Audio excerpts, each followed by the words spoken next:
Bien. ¿Qué sucede cuando en un circuito en serie, óigame bien, en serie, este circuito se caracteriza porque cada uno de los componentes está a continuación del otro? Por lo tanto, este circuito clásicamente se conoce como un circuito en serie. En serie significa una a continuación del otro.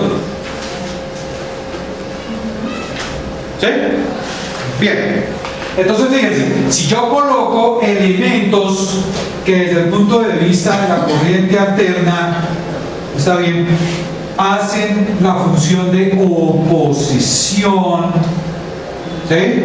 Si tengo tres elementos que están haciendo oposición al paso de la corriente, ¿sí? Clásicamente, ¿cómo calculamos el valor de la oposición total en ese circuito? O sea, la oposición que está habiendo entre el punto A y el punto B, la corriente que circula por el circuito. Ustedes ya lo saben. ¿Cómo se calcula? Sume. Sume. ¿Sí o no? Entonces, a ustedes lo que les enseñaron en circuitos de DC es que si usted tiene un circuito compuesto por varias oposiciones, entonces la manera de hallar la oposición total es sumen. Sumen las oposiciones. ¿Estamos de acuerdo? Bien. Eso era para circuitos de corriente continua. ¿Sí? Ahora, en circuitos de corriente alterna, pues no va a cambiar. Lo que vamos a hacer es sum. ¿Está bien? Pero sucede que esta suma es un poquito diferente. ¿Está bien? ¿Cómo así que es un poquito diferente? Bien. Entonces, vamos a introducir una serie de conceptos nuevos acá en este asunto. ¿Está bien? Nuevos. Primero que todo, la representación numérica de las cosas. ¿Sí? Aquí, para poder hacer esta suma, toca tener en cuenta varias cosas. Entonces, voy a parar ahí y les voy a hacer una explicación de otro tema.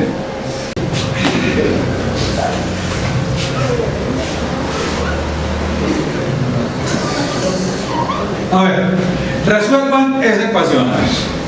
A ver, venga, yo la trabajo a ver acá. Entonces, x al cuadrado es igual a menos 4. ¿Sí o no? Pero como no es x al cuadrado la que estoy buscando, sino es x, entonces x sería igual a raíz de menos 4.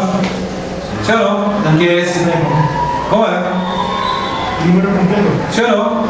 O sea que sería x igual a 2 por raíz de menos 1. Bien, vamos a hacer x al cuadrado igual a 4. X sería igual a raíz de 4.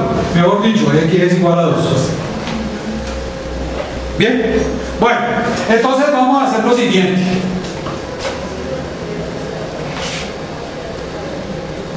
Ustedes me van a representar en la realidad, ¿sí? O sea, físicamente, este resultado. ¿Está bien? ¿Cómo representarían ustedes físicamente, aquí, ya, en vivo y en directo, este resultado de esta ecuación? Yo les tengo un ejemplo. ¿Cuánto dio? 2. ¿Está bien? Entonces tengo que, para esta solución, aquí para este número, ¿está bien? Hay algo en la realidad física, está bien, que puede representar este resultado. Si tengo aquí el número 2, pues ese número 2 fue representado por 2 marcadores, por 2 dedos, ¿sí o no? Por 2 estudiantes, qué sé yo, por 2 pupitres. ¿Estamos de acuerdo? ¿Están de acuerdo? Bien, hagamos un experimento acá. Represéntenme este número en la realidad física. A ver. ¿Sí? ¿Cómo representarían ustedes 2 por raíz de menos 1 en la realidad?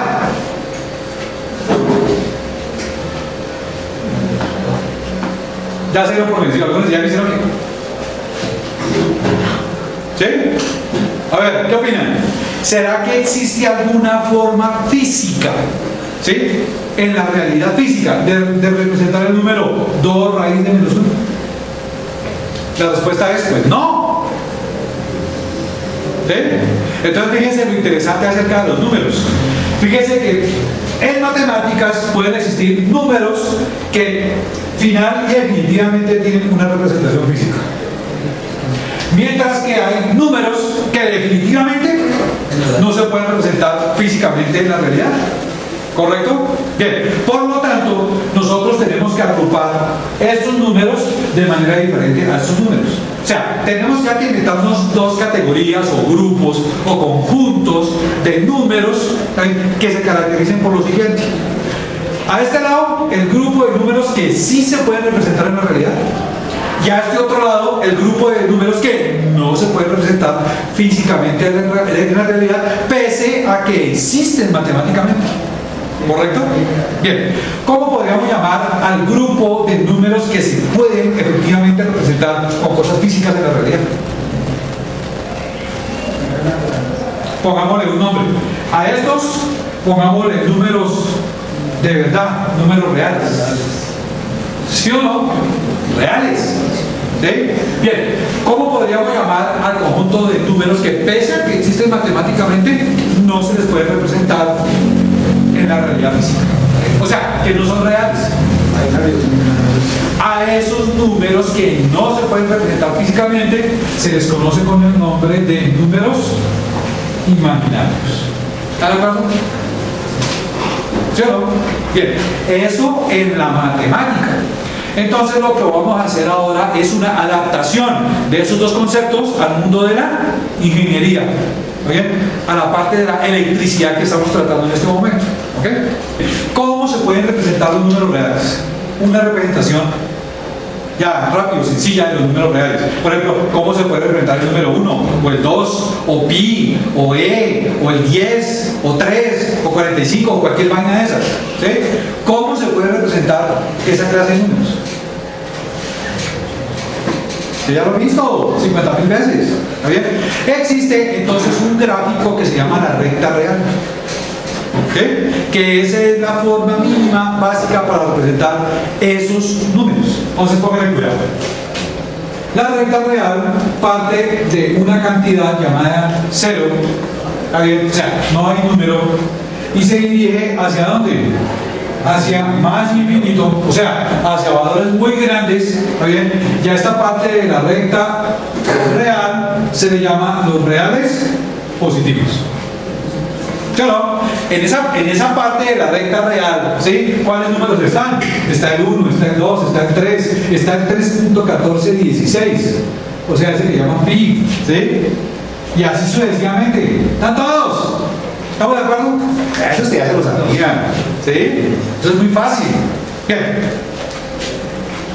Ustedes hallaron hace un rato un número que se llama raíz de menos 1. ¿Sí o no? Ese raíz de menos 1 es el que conocemos con el nombre de i, número imaginario. ¿Está bien? Porque este raíz de menos 1 es el que nos presenta problemas para representarlo en la realidad. ¿Sí? Bien, y ustedes saben que en matemáticas le hemos asignado un símbolo. ¿Cuál es? Pues la i. La i de imaginario. ¿Sí recuerdan? Bueno, ¿qué sucede si yo cojo este raíz de menos 1, está ahí y lo elevo al cuadrado? ¿Cuánto da i al cuadrado? ¿Cuánto da? ¿Cuánto da? ¿Cuánto da raíz de menos 1 por raíz de menos 1? Pues da menos 1.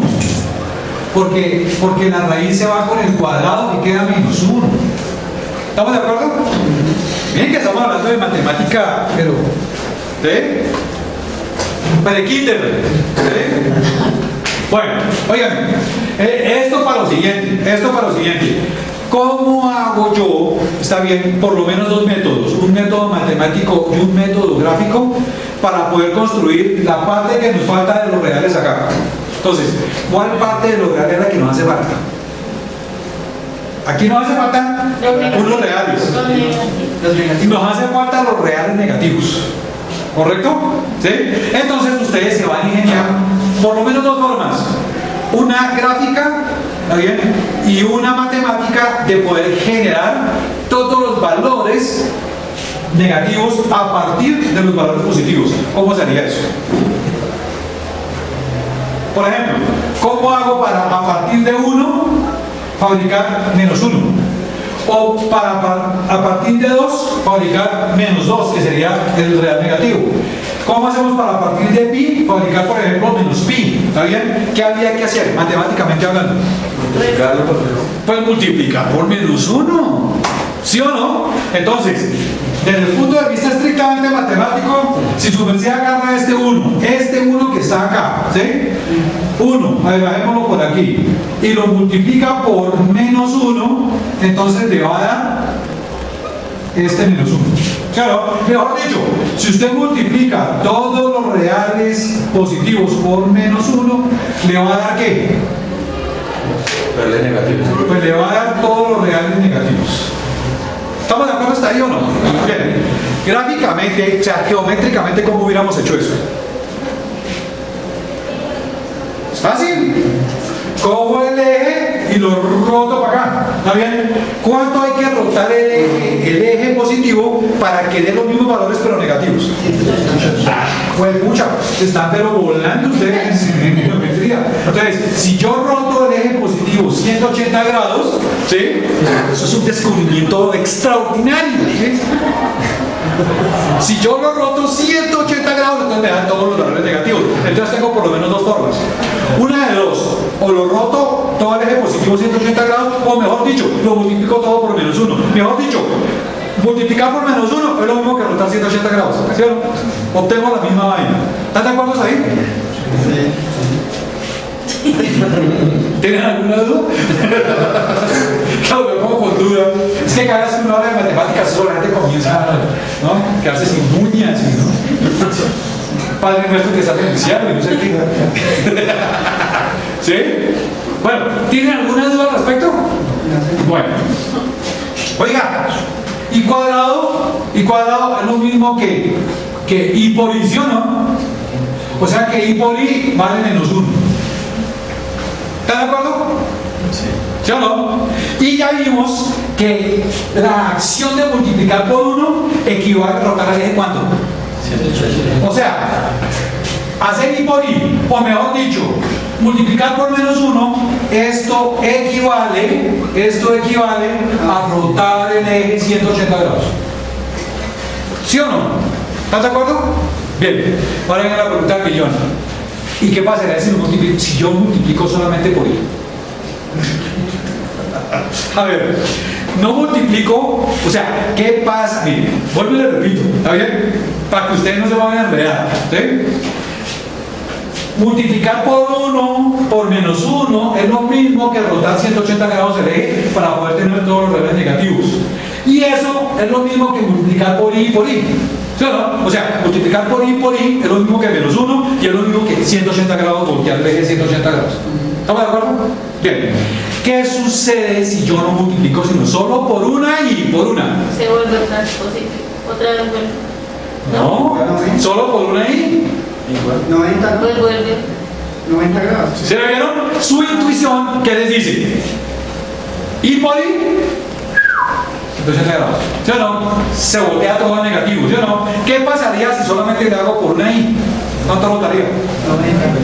¿Y se dan cuenta? Entonces de acá yo puedo sacar la idea intuitiva de que si multiplico solo por una I, eso me equivaldría a una rotación de 90 grados. ¿Estamos de acuerdo? Bien. Bueno, el número imaginario, ¿cómo era que se llamaba? I. ¿Y cuánto varía I? Raíz de -1, ¿sí o no? Bien. Por ejemplo, ese que hallamos de la ecuación 2 raíz de -1, ese cómo debería llamarse realmente. 2i. Ah, pues madre. Entonces ese viene a llamarse 2i.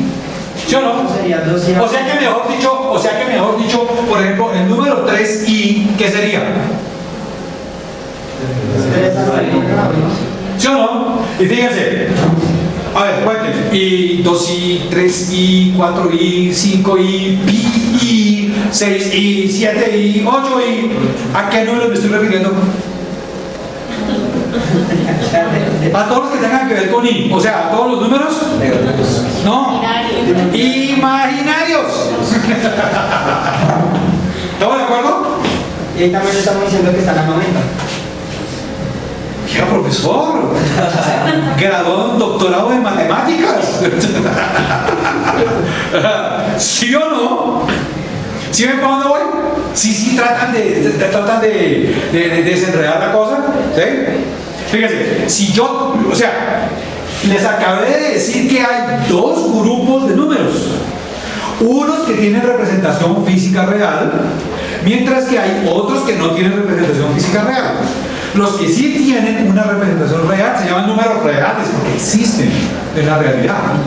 Mientras que los que no tienen, los vamos a llamar imaginarios. Son de mentiritas, existen en el mundo de la matemática, mas no se pueden representar físicamente en la realidad. ¿Estamos de acuerdo?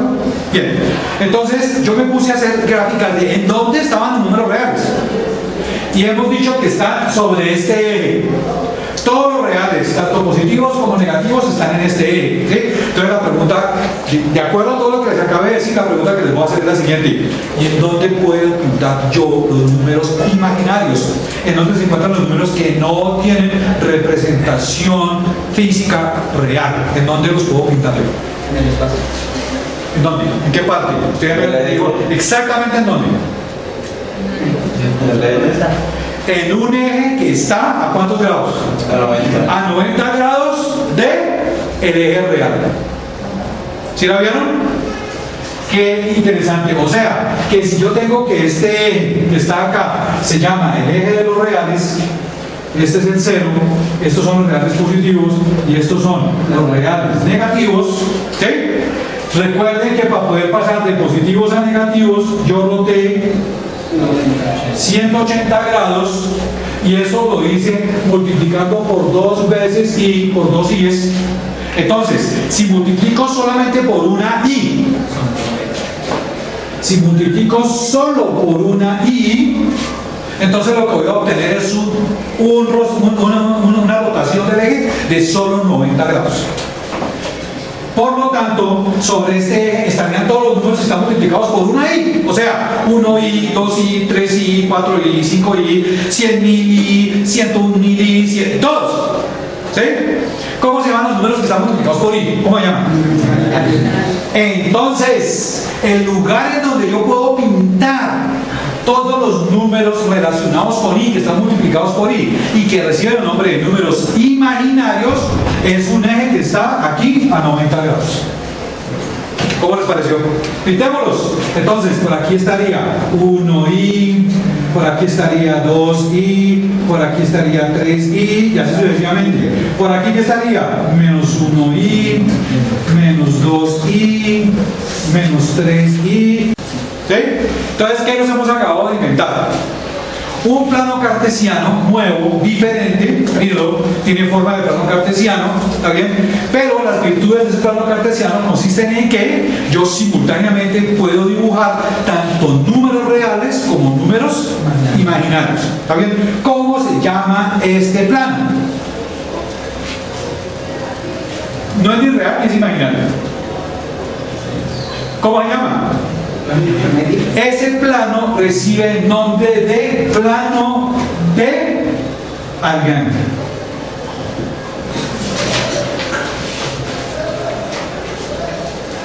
¿Está bien? Le plané de Argand. ¿De dónde era Argand? Francés. ¿Listo? Plano de Argand. ¿Listo? Se los voy a poner más chévere aún. Bueno, tomen nota, porque esto es de una importancia para ustedes que ustedes no se lo imaginan. Porque todo lo que ustedes van a ver de aquí en adelante tiene que ver con los números reales y con los imaginarios. Tan es así que ustedes tienen una materia que se llama variable compleja, o cálculo multivariado, una vaina así. ¿Está bien? Sí. Y todo lo que hacemos en electrónica tiene que ver con variables complejas. No complicadas. Complicada no es lo mismo que compleja. ¿Sí? Bueno, ¿estás de acuerdo? Bien.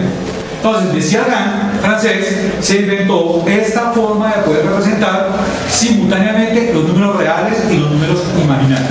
¿Está bien? Entonces, sobre lo que antes era el eje X, ahora ese eje X vamos a representar los números reales y no se llama X. Ahora ese eje se llama rey. La que no hay un por qué. ¿Está bien? Y el eje Y, el que antes se llamaba Y, ahora no se llama eje Y, sino se llama el eje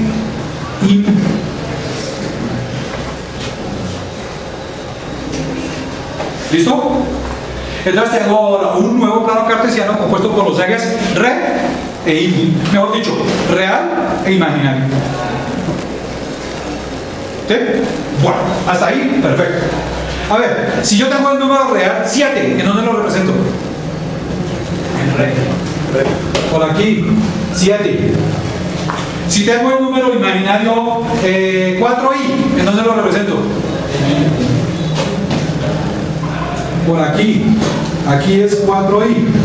¿Correcto? Bien, mejor dicho, los reales ¿en dónde los represento? Sobre el eje horizontal. Los imaginarios ¿en dónde los represento? Sobre el eje vertical. Bueno, y cuando tengo cantidades que tienen de las dos, o sea, tienen un pedazo real y tienen un pedazo imaginario, ¿cómo vería? Están entre los dos ejes. ¿Cómo vería? Pues muy fácil. Por ejemplo, la cantidad 3 y 2i, el punto 3, 2i. ¿Está bien? ¿Cómo me representaría? Eso es dificilísimo, ¿no? Eso es una cosa extraordinariamente difícil. 3. No hay, entonces este es que. Y este tiene i, o sea, este es que. Bueno, entonces, ¿sí o no? Este 3 a dónde iría. 1, 2, 3. ¿Sí o no? 3. ¿Y este 2i en dónde iría? 1, 2i, ¿sí o no? O sea que el número completo 3, 2i, 3, 2i, ¿en dónde está? Está aquí. Este es el número de coordenadas 3 real, 2 imaginario. ¿Estamos de acuerdo? Bien. Cuando tengo ese pequeño problema de que ahora tengo números que tienen tanto parte real como parte imaginaria, ese número ¿cómo se va a llamar? ¿Real o imaginario? Número completo. Ese no se llama ni real ni se llama imaginario. Este número que tiene parte real y parte imaginaria ahora entra a llamarse número complejo. ¿Está bien? Y la idea máxima de todo esto es la siguiente: complejo es diferente de complicado.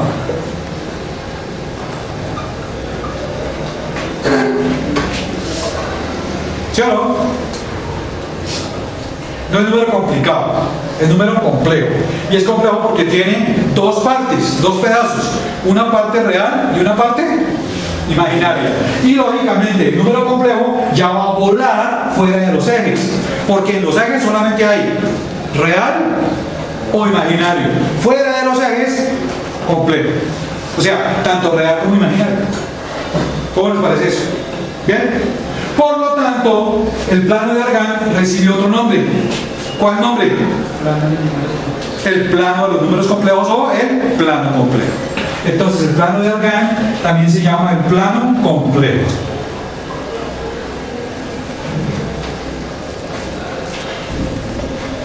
¿Listo? A mí ese tema me parece muy chévere. ¿Sí? Súper chévere. Bueno, tienen que ponerle mucho cuidado con los números complejos porque de aquí en adelante van a haber números complejos hasta 10 años después de que se gradúen.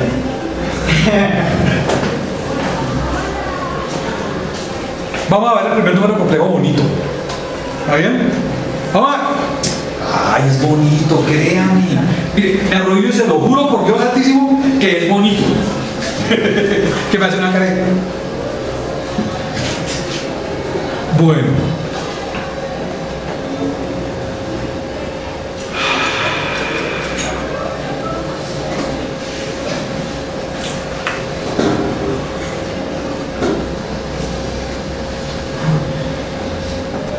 Bueno.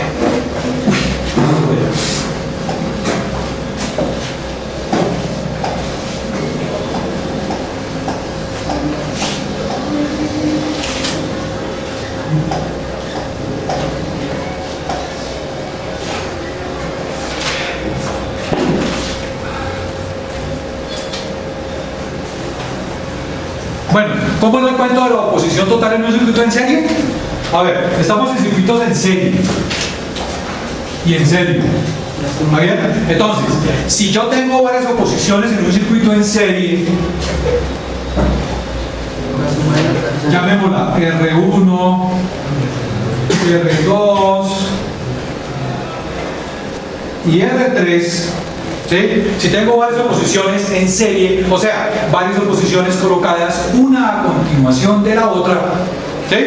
Entonces, lógicamente, a la corriente eléctrica, al paso de electrones, le va a costar mucho trabajo pasar a través de esta, luego a través de esta y luego a través de esta. ¿Está bien? Por lo tanto, yo puedo fabricar un modelo matemático. Oiga, es un modelo que me represente ¿qué? Que me represente todos los sufrimientos a los cuales se va a ver sometida esa corriente. Mejor dicho, el modelo, ¿cómo se llama? Oposición total. ¿Correcto? Y es un modelo de cómo se comporta todo el circuito donde hay varias oposiciones distribuidas en el circuito. ¿Correcto? Porque aquí están distribuidas en el circuito. ¿El circuito cuál es? Es este, miren, el que está entre el punto A y el punto B. Todo esto es el circuito, porque está la fuente, ¿no? ¿Okay? Entonces, todo esto que está acá son las oposiciones, las terribles oposiciones a las cuales se va a ver sometida la pobre corriente. Entonces, una de dos, o las estudio todas o hago un modelo general de cómo es toda la oposición que va a sufrir esa pobre corriente. ¿Está bien? ¿Cómo se llama el modelo matemático que representa eso? Se llama oposición total. Bien, ¿y que el modelo cómo se calcula para el circuito en serie?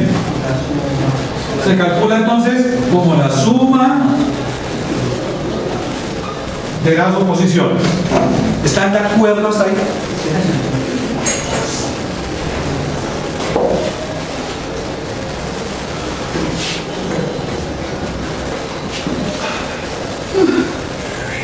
Bien, vamos a hacer el mismo modelo, ¿está bien? Pero con oposiciones de este tipo. O sea, una resistencia, una reactancia capacitiva y una reactancia inductiva.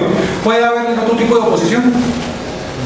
No, porque solamente hay tres elementos básicos de los conductores, tres comportamientos básicos. ¿Cuáles son? La resistencia, la inductancia y la capacidad. ¿Sí o no? Entonces, yo puedo alegar que este modelo que tengo acá es un modelo circuital universal para cualquier tipo de circuito en serie.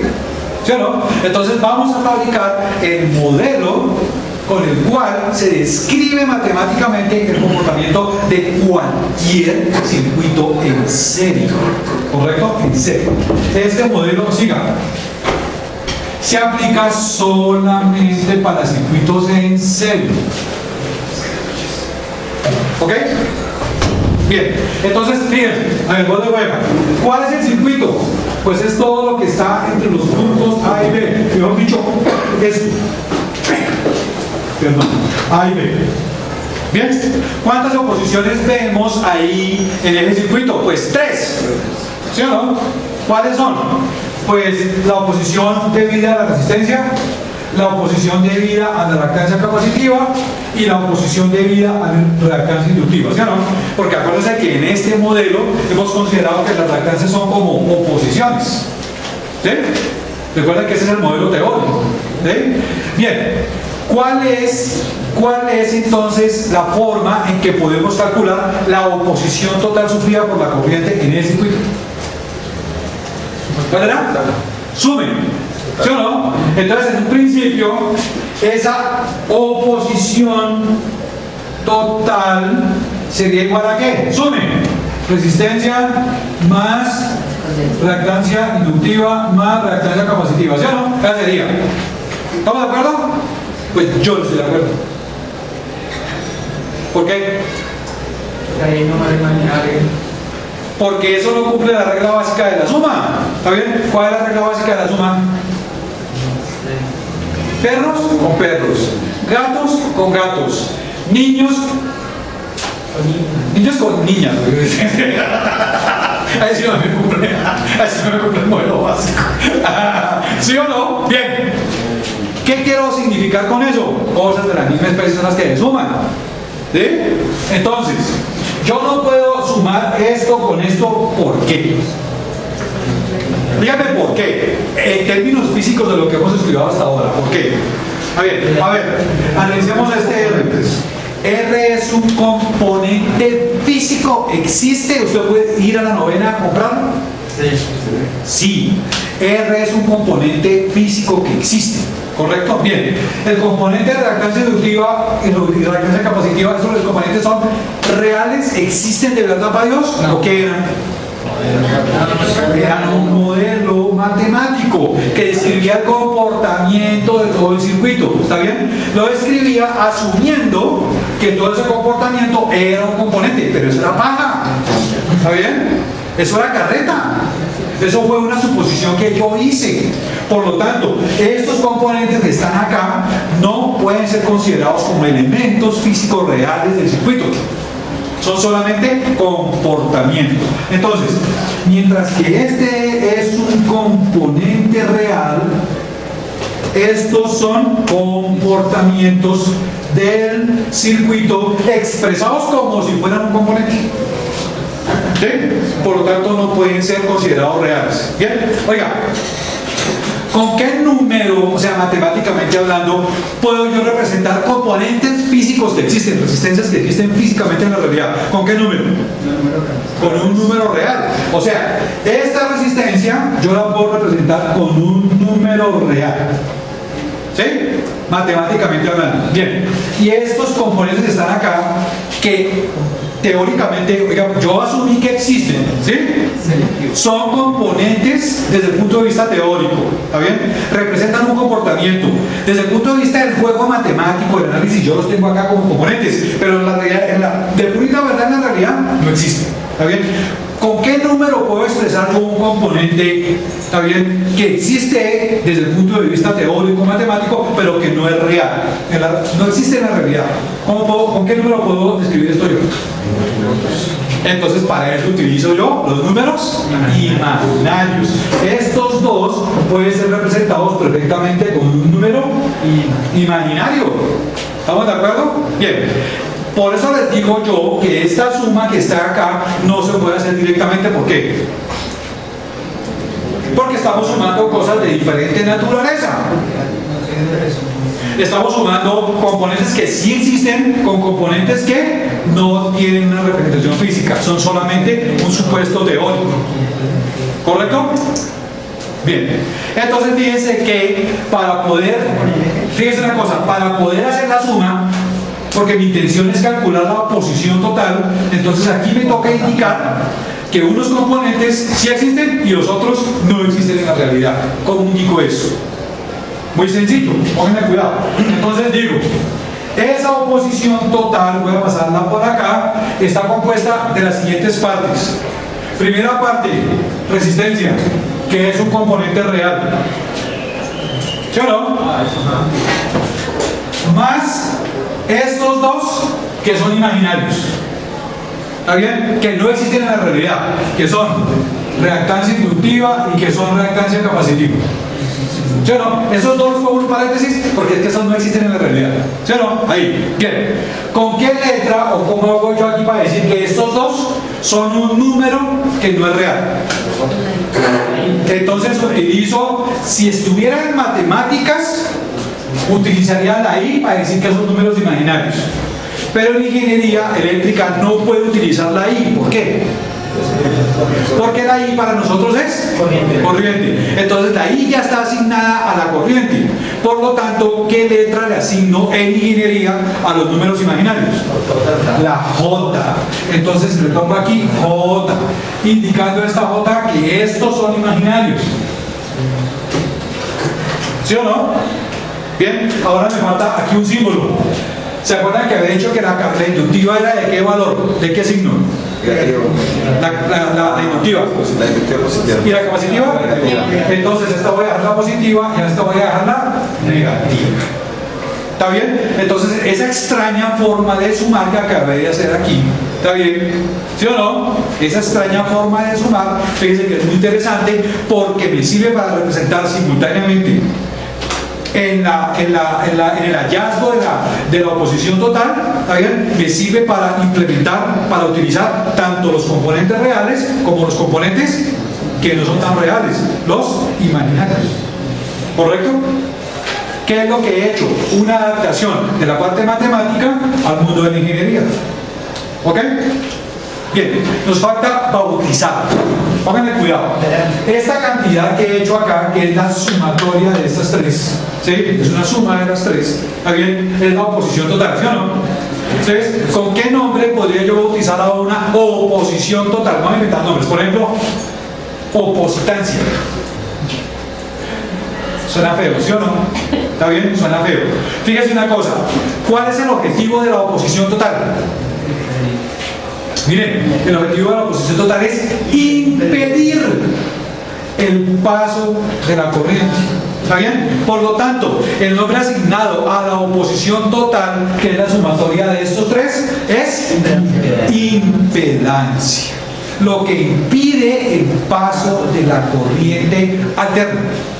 Solo para alterna. La impedancia no sirve para continua. ¿Está bien? Entonces, a esto se lo vamos a llamar impedancia. Símbolo de la impedancia, Z. Z.